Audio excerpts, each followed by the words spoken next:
கனமழையால் தமிழ்நாட்டில் பல்வேறு மாவட்டங்களில் நெற்பயிர்கள் நீரில் மூழ்கி சேதமடைந்துள்ளதால் விவசாயிகள் வேதனை அடைந்துள்ளனர். கடலூர் மாவட்டத்தில் பெய்து வரும் அதி கனமழை காரணமாக கணக்கரப்பட்டு, நற்கந்தக்குடி, குமாரமங்கலம், பிச்சாவரம் உள்ளிட்ட பல்வேறு கிராமங்களில் 5000 ஏக்கர் பரப்பளவிலான நாற்றுகள் நீரில் மூழ்கின. ஏக்கர் ஒன்றுக்கு 30,000 செலவு செய்துள்ள தங்களுக்கு பெரும் நஷ்டம் ஏற்பட்டுள்ளதால் உரிய இழப்பீடு வழங்க வேண்டும் என்று விவசாயிகள் கோரிக்கை வைத்துள்ளனர். கடுமையான மழையாலும் இப்போ பெய்த புயலாலும் கடுமையான மழையால் பாதிக்கப்பட்டு 15 தினங்களாக பயிர்கள் தண்ணீரில் மூழ்கி அழுகும் நிலையில் உள்ளது. சுமார் ஒரு 5000 ஏக்கர் நெல் பயிர்கள் தண்ணீரில் மூழ்கிவிட்டது. சம்பந்தப்பட்ட வேளாண் துறை அதிகாரிகளையும் வருவாய்த்துறை அதிகாரிகளையும் நேரடியாக அவரை பார்வையிட்டு கணக்கெடுக்கும் பணி செய்து ஒரு ஏக்கருக்கு 30,000 ரூபாய் எங்களுக்கு இழப்பீடு வாங்கி கொடுக்க ஐயா அவர்களை பணியோடு கேட்டுக்கொள்கிறேன். இதேபோல் திருவாரூரில் சம்பா தாளடி பயிர் செய்த விவசாய நிலங்கள் நீரில் மூழ்கின.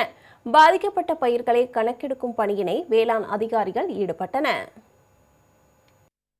ஏறத்தாழ திருவாரூர் ஒன்றியத்தில் சாகுபடி செய்யப்பட்ட 8522 ஹெக்டேர்ல 1425 ஹெக்டேர் பரப்பு நீளார் சூழப்பட்டிருக்கு. தண்ணி வடியக்கூடிய இடங்கள்ல வடிஞ்சிட்டு இருக்குது.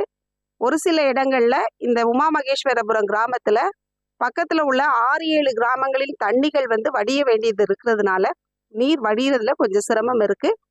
அதற்கான ஏற்பாடுகளை செஞ்சுக்கிட்டு இருக்கோம்.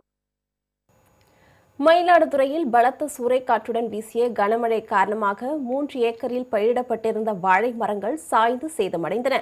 இதனால் 1 லட்சம் மேல் நஷ்டம் ஏற்பட்டுள்ளதால் அரசு நிவாரணம் வழங்க வேண்டும் என்று விவசாயி கோரிக்கை வைத்துள்ளார். நான் 3 ஏக்கர் வாழை விவசாயம் பண்ணியிருந்தேன். எல்லாம் அறுவடைக்கு தயார் நிலையில் இருந்தது. இந்த கார்த்திகை தீபத்தை முன்னிட்டு தான் நான் விவசாயம் பார்த்துட்டு இருந்தேன்.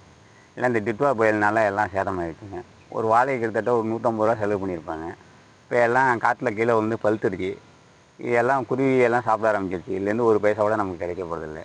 இது தமிழக அரசு ஏதாவது நிவாரணம் மட்டும் வழங்க மாதிரி கேட்டுக்கிறது. திருவள்ளூர் மாவட்டத்தில் கனமழை காரணமாக வேலப்பஞ்சாவடி சர்வீஸ் சாலையில் இடுப்பளவு தண்ணீர் தேங்கியது. இதனால் அவ்வழியாக சென்ற கார் மெல்ல மெல்ல நீரில் மூழ்கிய நிலையில் அங்கு பாதுகாப்பு பணியில் அதிகாரிகள் ஈடுபட வேண்டும் என மக்கள் கோரிக்கை வைத்துள்ளனர்.